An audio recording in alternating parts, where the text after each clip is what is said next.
Africa must defend itself by itself. That message has resonated across the continent. The rise of ISCA. Shout out to our dear subscribers. We would not be here without you. To our non-subscribing friends, your support is as valuable. If you can take a second to hit the subscribe button, that will be fantastic.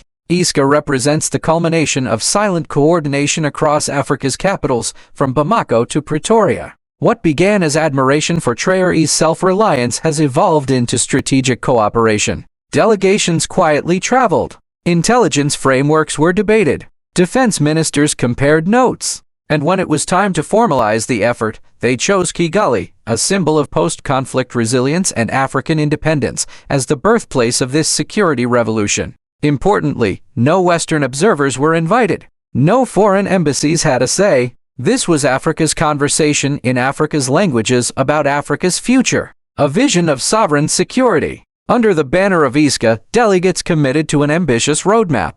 Continental Rapid Response Force, a standing force capable of deployment within 72 hours, divided into regional command zones. Pan-African war colleges, military academies replacing foreign-funded training programs focused on African military history, strategy, and anti-colonial theory. Defense Tech Initiative. Joint development of surveillance drones, encryption tools, and battlefield robotics, led by African engineers and startups. Sovereign Defense Fund, a pooled reserve funded by extractive industry revenues, aimed at financing operations without reliance on Western grants. Unified Doctrine, a homegrown military philosophy rooted in self-determination, resilience, and historical memory. The headquarters for ISCA's permanent secretariat is already under construction in Ouagadougou, Burkina Faso. Challenges ahead. Despite the momentum, leaders openly acknowledged persistent obstacles, linguistic divisions, border disputes, and deep-rooted distrust. But there was consensus that unity doesn't require uniformity, it requires trust, coordination, and shared intent.